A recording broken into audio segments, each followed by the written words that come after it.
franktalks.com.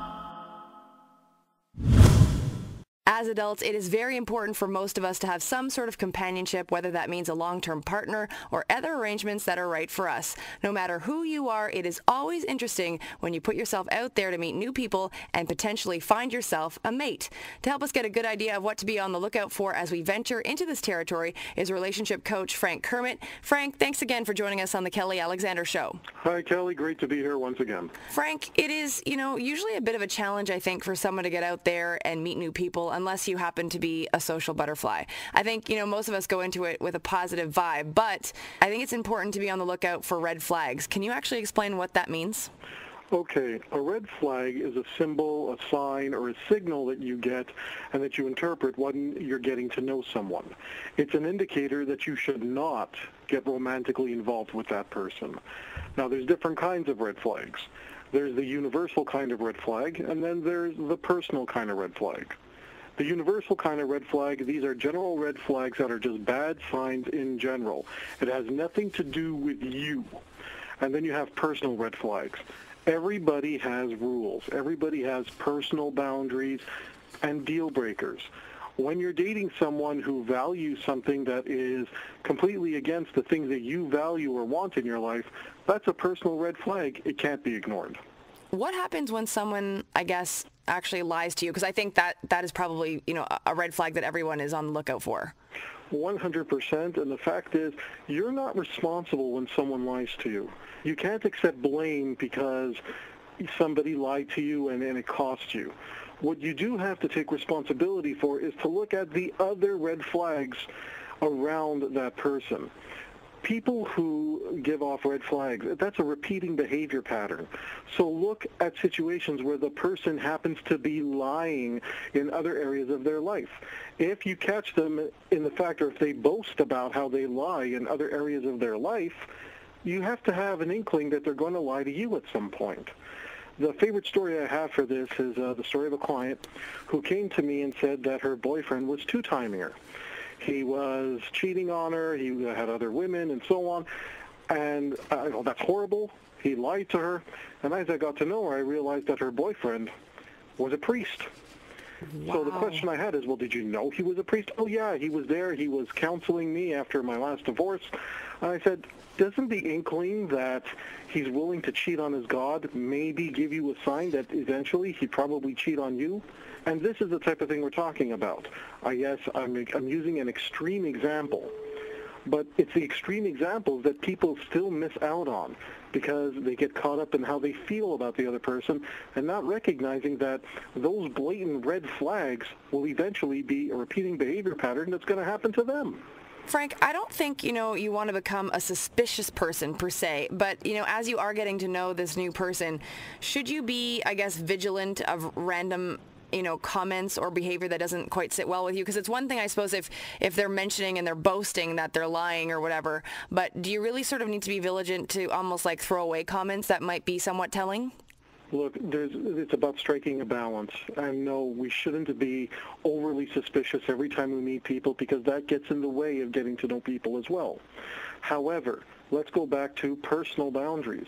If you have a very set and established group of boundaries that you have, and somebody makes a throwaway comment that actually violates the boundary, at the very least communicate to your partner about it and say, listen, when you said this, what did you mean? I'm very curious. Now, if it's nothing that violates your own boundaries, ignore it.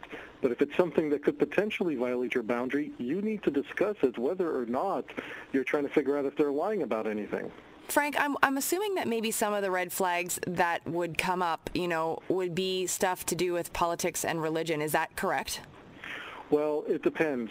If those things are really important to you, let's choose the topic of religion. If finding a partner in life that you can marry and have children and you want that partner to be the same religion as you, and they're not, you have to sit down and figure out what it is about those religious beliefs that are important. And if bringing up your children or having a certain lifestyle because of your religion is that important to you, then yes, you have to see that somebody else who doesn't believe in the religion or maybe is of the same religion but doesn't follow it as faithfully as you do, that's a red flag. You know, people have this concept that love conquers all no matter what. And it takes more than love to make a long-term relationship work.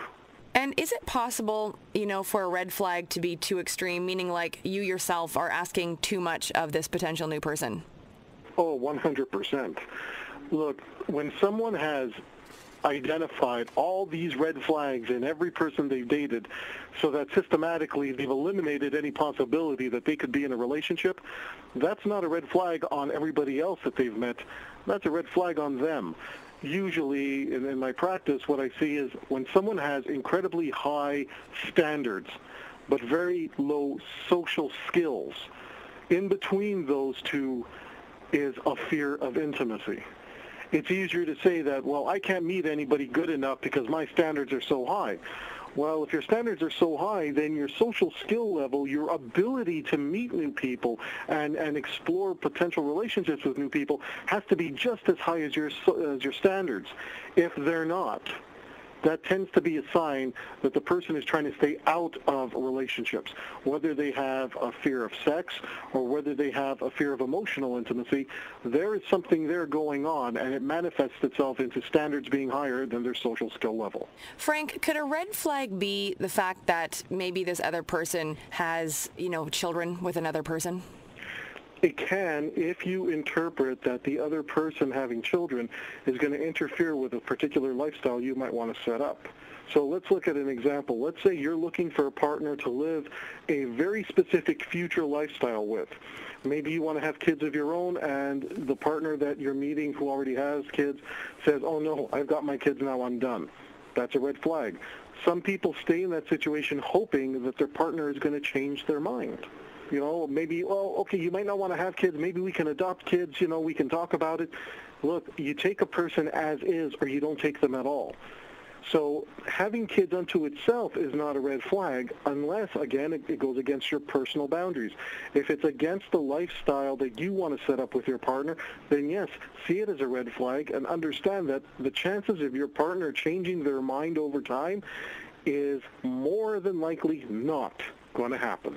Joining us on the show is relationship coach and columnist for the West End Times, Frank Kermit. Make sure to check him out at www.franktalks.com. Frank, can you explain, I guess, the universal red flags and personal red flags, and is one more important than the other, or do they both have their merits? Okay, well, I'll answer the second question first. One is not more important than the other. The idea is that as long as you identify red flags and you realize that the person you're dating is not someone to enter into any long-term commitment with, then you should just identify that and move on. With that said, let's look at some universal red flags. One of the universal red flags, how people treat animals. It's very noted that serial killers will kill and torture animals before escalating to human beings. So how someone treats an animal, and it's not about whether or not they like animals. It's about how they treat animals. There are people who really don't like pets, but they're not violent to pets. They may even see a pet and say, okay, very nice, pat, now go away, go play, go catch something.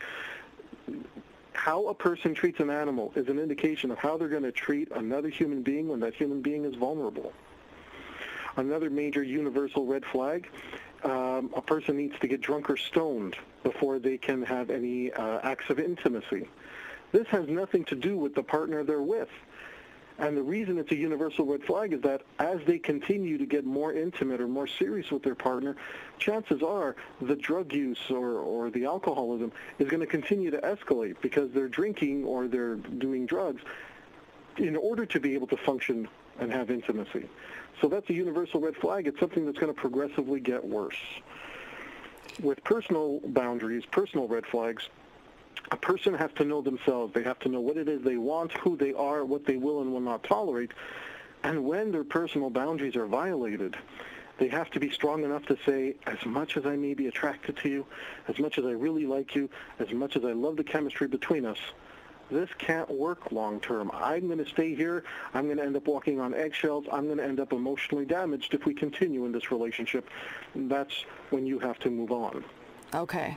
Now, what, I guess, is the number of red flags that you can allot before you bail on this person? I think that it depends on how important that particular red flag is to you. And generally, one red flag should be enough, because we're not talking about something that you're willing to compromise on. Right. If it's something you're willing to compromise on, it's not a red flag. Okay, I think that's very important, Frank. I'm glad you brought that up, because I think people are really apt to jump on the term maybe red flag right away when really maybe they are willing to compromise. Exactly. If it's something that, let's use an example, okay? Talking about the past of your relationship partner. You are in a relationship with someone new. It turns out that they have a very interesting past. Maybe their past involves some turmoil.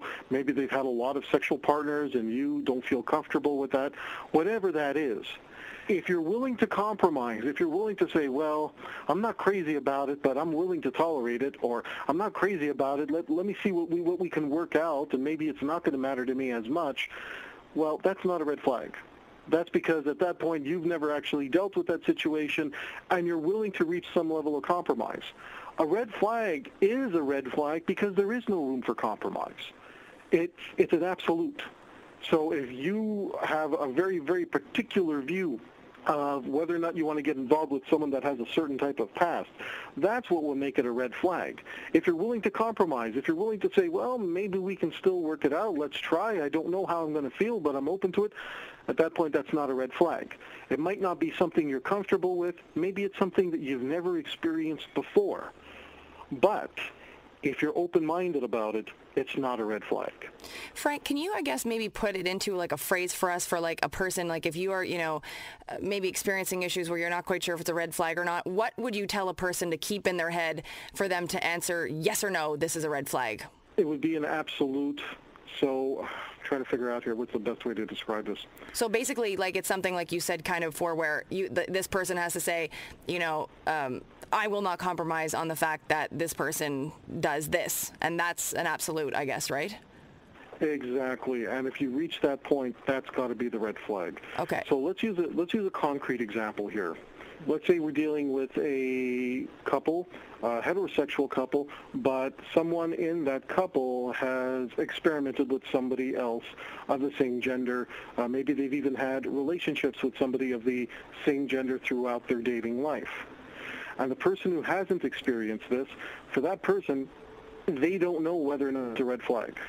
So they sit down, they have a full disclosure, they're about to get serious, and one partner says, well, I have dated people of the same gender. I wanted you to know so you can make an informed decision as to whether or not you want to get more serious. Now, for a person who says, okay, this is it, I'm not going to stick around for this is more than I can handle, that person's just not open-minded, that person's not comfortable with it, it's not something that they can move on with, it's not something they can continue to function with.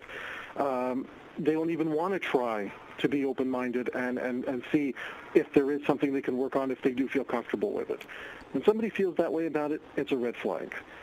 And it should also be a red flag for that person who has experimented or who has had loving relationships with people of the same gender, that they should be testing a potential partner with stories to see how that partner would react to it.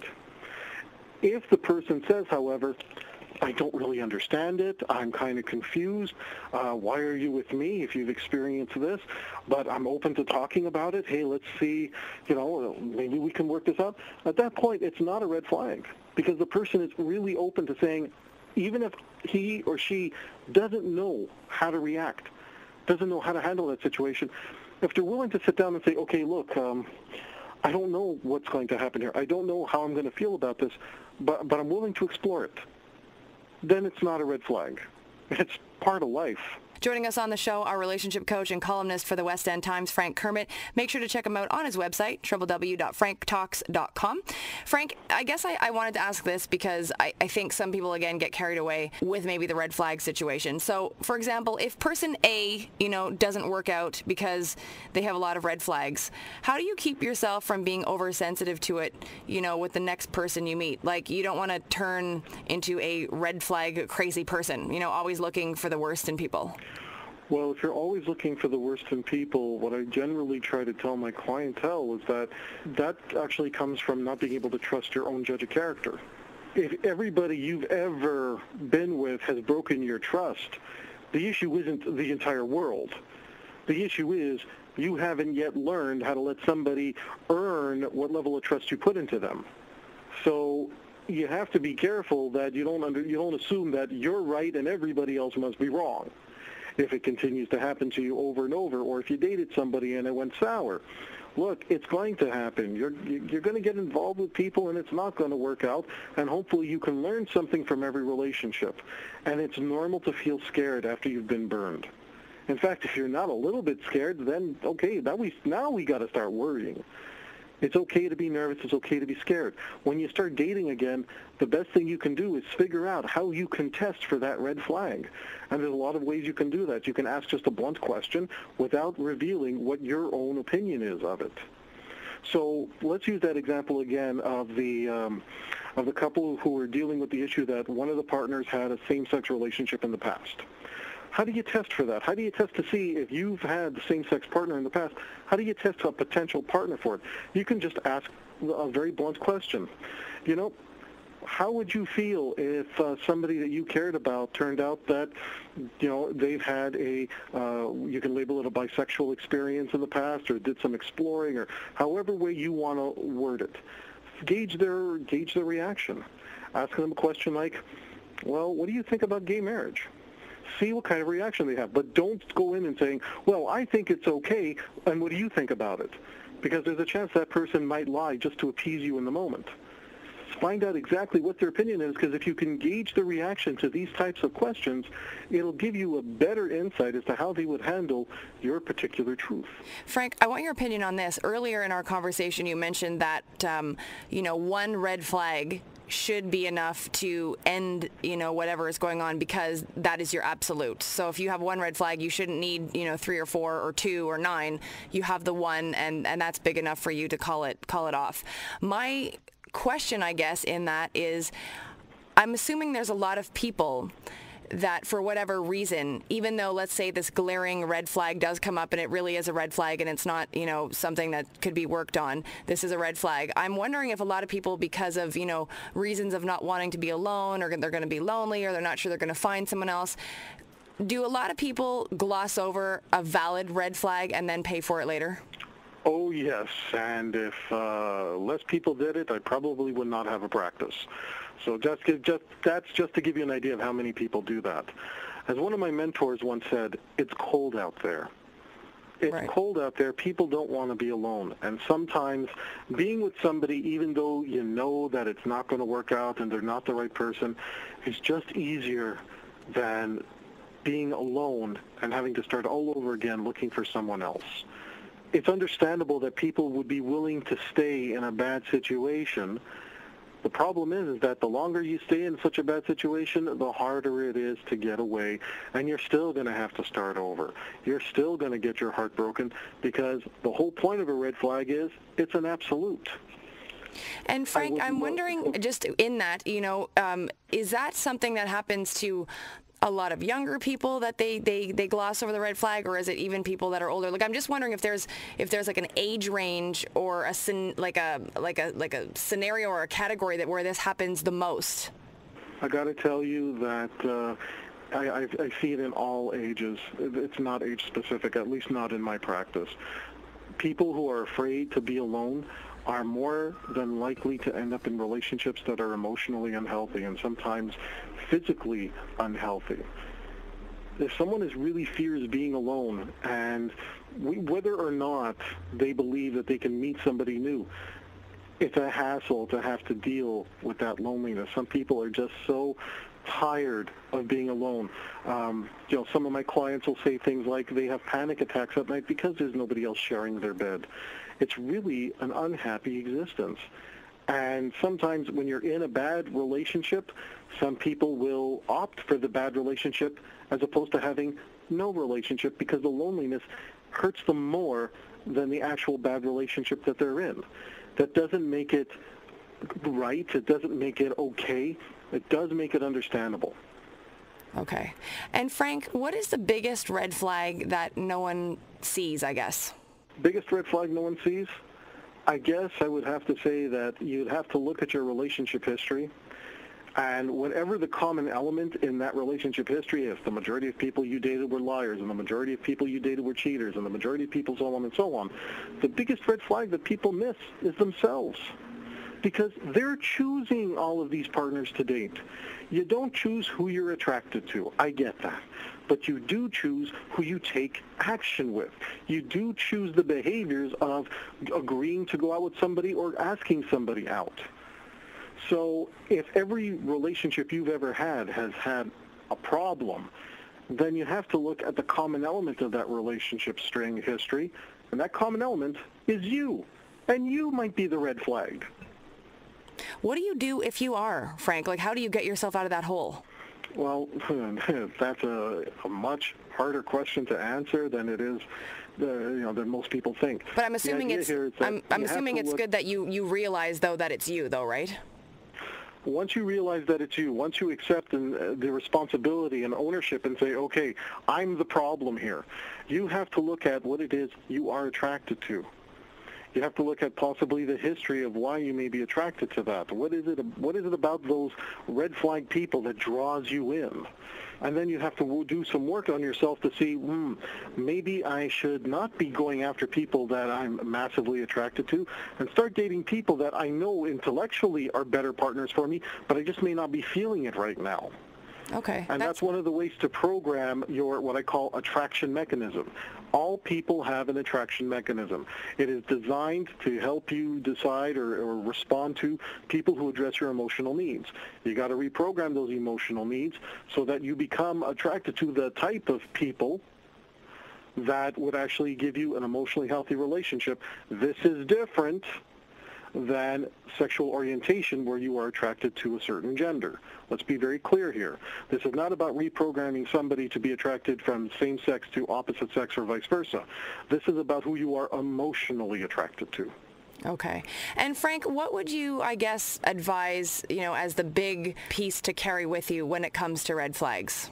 I would say, if I had to sum up like the best relationship tip when it comes to red flags, you don't look at and you don't respond to how the person makes you feel. You focus on how you want to be treated. That's it. Because it doesn't matter that the person, makes you feel a certain way and you're head over heels, over head over heels, over head over heels. You have to focus on how you're being treated and the lifestyle that you want to have. If the person that you're with is constantly breaking up with you every few weeks, every time you get into a fight because there's a fear of conflict there, as much as you may love that person, as much as that person loves you, if you're incompatible, it's not going to work. Okay. I think that's excellent. Thank you so much, Frank, for all of this. I really appreciate it. Kelly, it was my pleasure. I can't wait to do your show again. Excellent. That is Frank Kermit, again, a relationship coach and columnist for the West End Times newspaper. For more information, www.franktalks.com. Need help with love, sex, dating, or relationship issues? Help from Frank Kermit, the best-selling author and Canada's most international relationship coach, is only a click away at franktalks.com.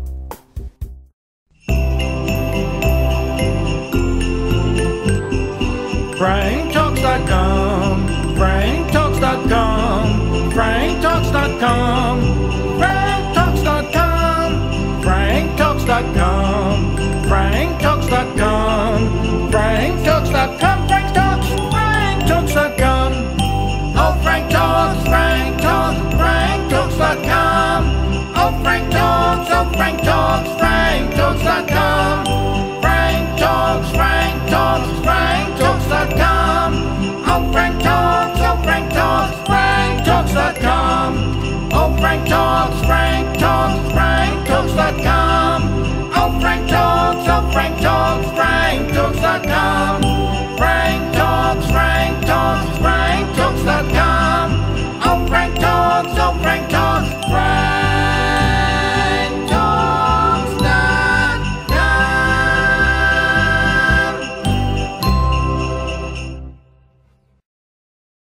Need help with love, sex, dating and relationships? Visit